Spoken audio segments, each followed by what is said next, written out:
enjoy the peace and quiet and all that and the freedom. But over time, no, it kept getting worse.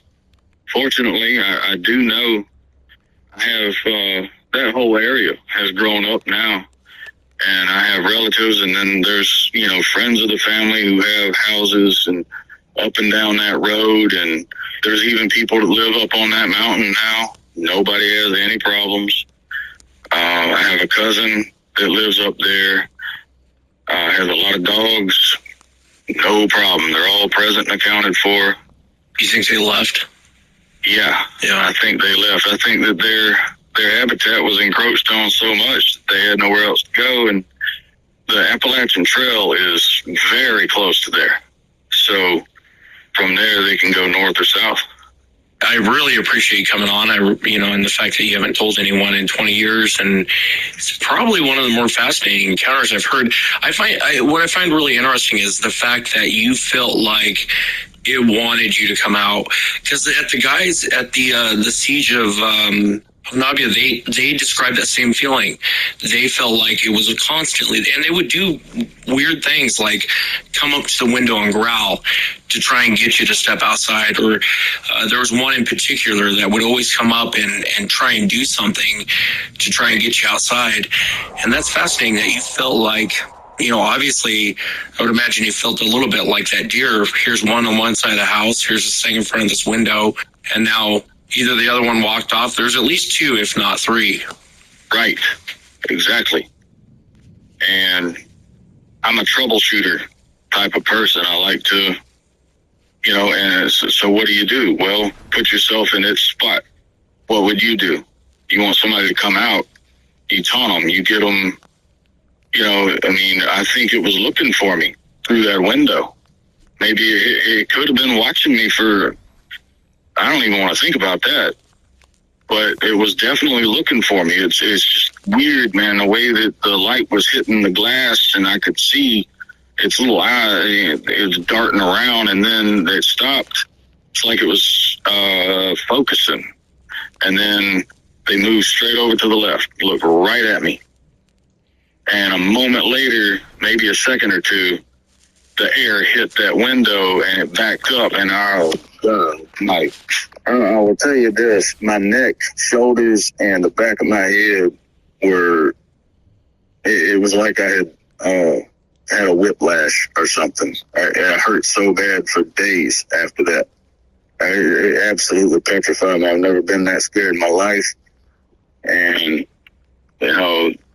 it was a lot of my reason for coming out with this is, really for information. For folks out there that have seen these things or dealt with it, Tracy in Alabama, that was on the side of the road, broke down with his van.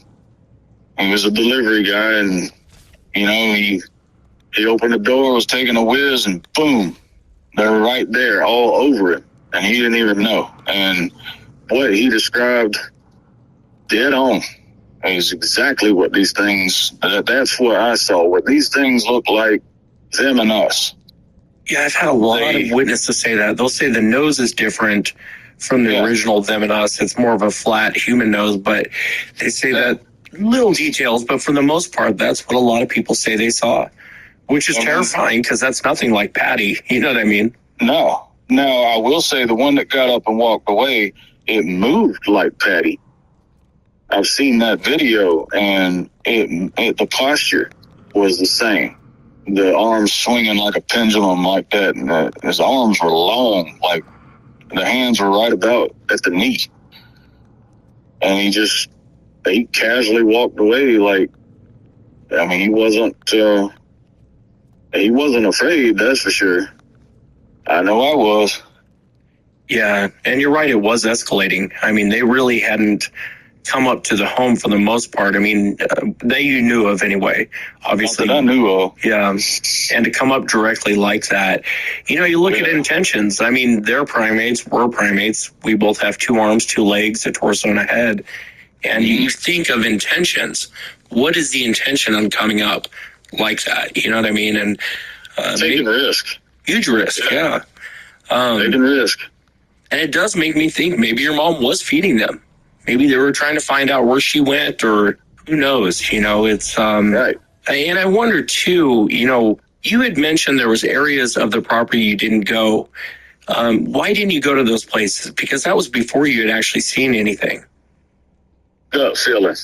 It's the first thing that comes to my mind. It was creepy. Now, the barn area down there, it was covered up with a lot of foliage and whatnot, and I never messed with it. I never went down there. It was like, it felt like if you're stepping in somebody else's house, and you just don't belong there. Yeah, kind of that all eyes are on you type of feeling. Oh yeah, and I got used to that feeling. I felt like I was being watched all the time, but I got used to that. I mean, I figured that I'm in that house by myself on 140 acres. Yeah, I just felt like it's my own mind, playing with me, whatever. I knew there's a lot of coyotes and all kinds of stuff around there. I never had any trouble from them. The only thing I had issues with were these things, but it was escalation. It was getting worse. I got out of there, and I'm sure that they moved on.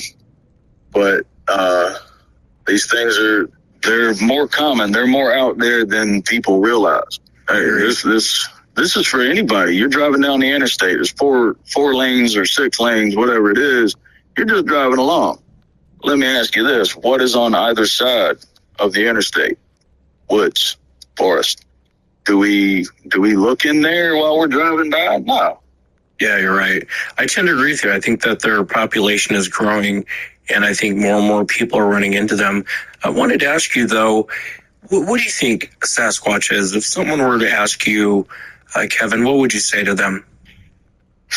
I would say one of several possibilities. Either a hominid from prehistoric times that we think was extinct or that we never discovered, because the fossil record is really pretty limited. There's a pretty good tree there, but we're still missing a lot of branches on that. Yeah. So there's that. Because as I mentioned before, orangutans and chimps and all them, they're not stupid. But these things, I'm certain, are smarter than them. They're not quite as technical as us, but they're not stupid. And I think that they stay in small groups and they stay hidden, and that's how they survive. And I think they stay hidden more from other animals that they are preying on than us. But as to what they are, they're either some type of hominid, because they do walk upright. They go on all fours when they need to, but I think commonly they walk upright just like we do. They could be a type of primate that just hasn't been discovered yet, because, like I said, they're not stupid. They want to stay away from us. They're at least smart enough to do that, because, I think if it ever came out, if somebody dragged one of these out of the woods on live TV, every hunter in the country and Canada would be all up in the woods digging them out. I think that would be a very bad thing for both, because these things are not something to play around with. They're not friendly. My advice, stay away from them. And there's a lot of folks that wish they could see one. No, you don't. No, you don't. And I think, Wes, you can attest to that too. Yeah, no, I agree. It's not positive seeing one. I mean, I wish I hadn't. Yeah, I mean, and I agree with you. If I could go back in time, I would have never had my encounter. Right. Ever. Bingo.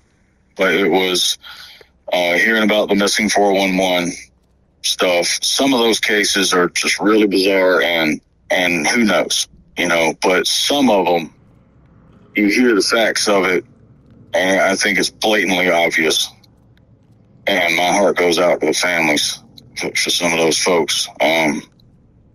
But I think that it's probably happening more than we realize. No in doubt. The national parks and whatnot. You walk into their backyard, you're not armed, you're by yourself, you're taking a huge risk, and it's not worth it. When I go hunting and fishing and whatnot now, I'm heavily armed, and everybody else is with me is too. I don't go by myself anymore.